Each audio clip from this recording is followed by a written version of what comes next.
stop. Oh well, too late.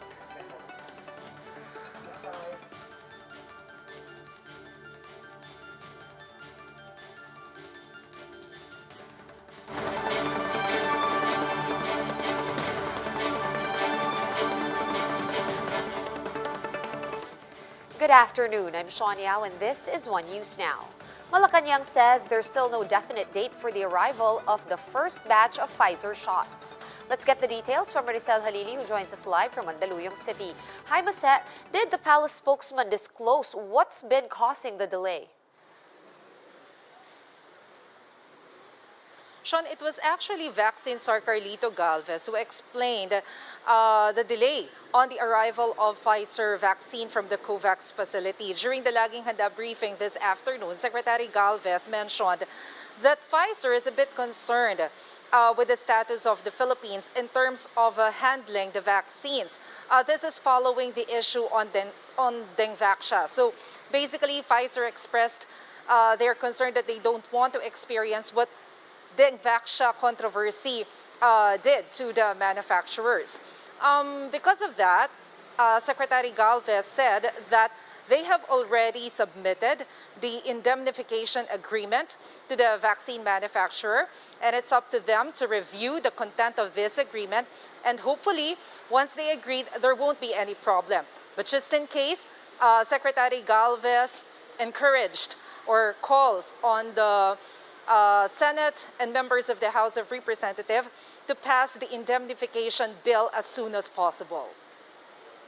All right, in the meantime, Mase, we're also expecting Sinovac shots to enter the country later this month, I believe, Feb 23, right? Is there that same issue as with Pfizer with Sinovac? So far, we don't have any issue on Sinovac. It's already a fixed date. The government has already signed a term sheet with Sinovac. So we're just waiting for the arrival of around 600,000 doses of the Chinese-made vaccine on, like what you said, February 23. But might as well just to make sure that there won't be any problem, because all vaccine manufacturers are waiting for the indemnification agreement.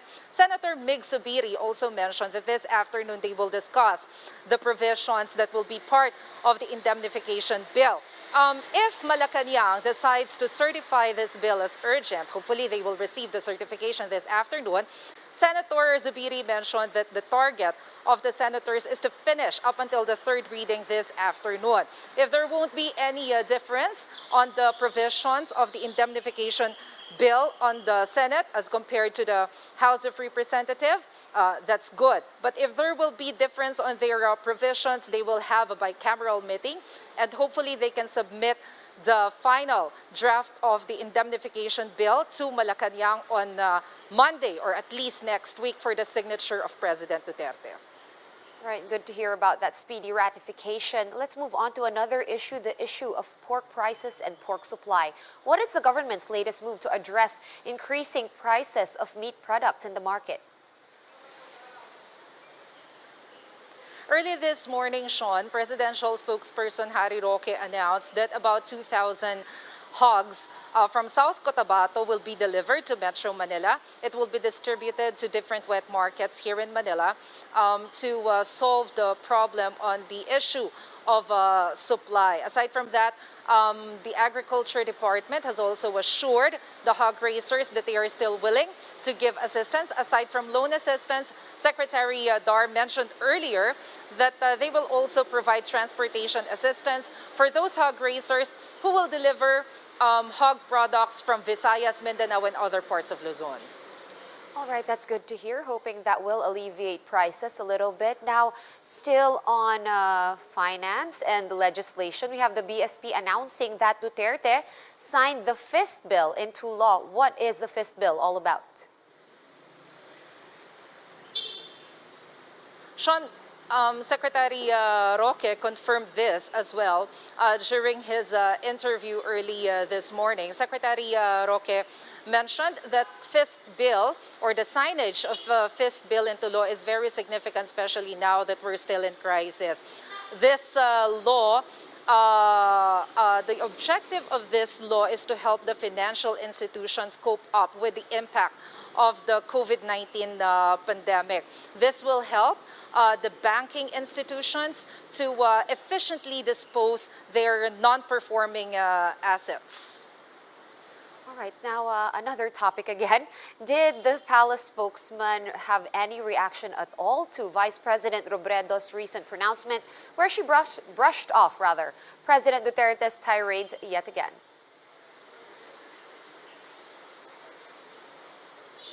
Well, Sean, it seems that this is one of the most favorite topic of Malacanang recently. During the opening statement of Secretary Roque earlier, he did mention, or he did give his comment about the recent statement of Vice President Leni Robredo. He said that President Duterte, as one of the citizens of the country, also has the right to speak his mind, like other citizens of this country. And for him, he thinks that Vice President Leni Robredo is not capable of being the next president. That's his opinion. So Secretary Roque sees nothing wrong about the statement of President, considering that that is his personal assessment. All right, we'll leave that there. Thank you so much for all those updates, Maricel Halili, joining us live from Mandaluyong City. Here are other COVID-19 stories we're watching from around the globe. The World Health Organization says that new COVID-19 cases worldwide fell for the fifth straight week. New infections declined by 16% last week, with 2.7 million cases. New global deaths, meanwhile, fell by 10% on the week to 81,000. The pharmaceutical company Moderna says that the release of some of its vaccine doses to the United States government have lagged recently due to short-term delays in the final stages of production. Moderna says this will not hamper their overall timetable for delivery. And South Korea's intelligence agency reports that North Korea attempted to steal vaccine data from Pfizer. Last year, it was also reported that suspected hackers from North Korea tried to steal data from at least 9 pharmaceutical companies, including Johnson & Johnson, Novavax, and AstraZeneca. And the University of Oxford will begin COVID-19 vaccine trials among children for the first time. Let's watch this video from Bloomberg QuickTake. The University of Oxford has announced it will begin testing the COVID-19 vaccine it developed with AstraZeneca on children, a potentially key step in ending the global pandemic. This is the first evaluation in children to establish the tolerability of the vaccine and the immune response. But there are further steps that need to be taken beyond that. That what we would do would be to look at the safety profile of the immune response. And as long as that is very similar to adults, that the vaccine would then be used bridging to the very good safety and efficacy data we already have in adults. The Oxford trial plans to enroll 300 children aged 6 to 17, with the first vaccinations taking place this month. As many as 240 kids will receive the coronavirus vaccine, and the remainder a controlled meningitis shot, which should produce similar side effects. We know that with all vaccines that people can feel a bit unwell in the first few days, and so we just need to be able to establish that profile in children, and so that if the vaccine was authorised for a wider age range, then parents and the young people can be in full knowledge of exactly what side effects they might expect. While most children have limited or no symptoms from COVID-19 and rarely become seriously ill, little is known about how much they may transmit the virus. Vaccinating young people could be key to halting the spread of the virus and helping to keep schools open. The policy decisions about how vaccines might be used in children are not for us to decide. Those are questions which will have to be addressed by policymakers in different countries. But there will be some children who are at greater risk of COVID. But for most children, for themselves, COVID is really not a big problem. So for widespread use in children, doesn't seem necessary to prevent severe disease in most children. However, it is certainly possible that wider use to try and curb the progress of the pandemic might be considered in the future.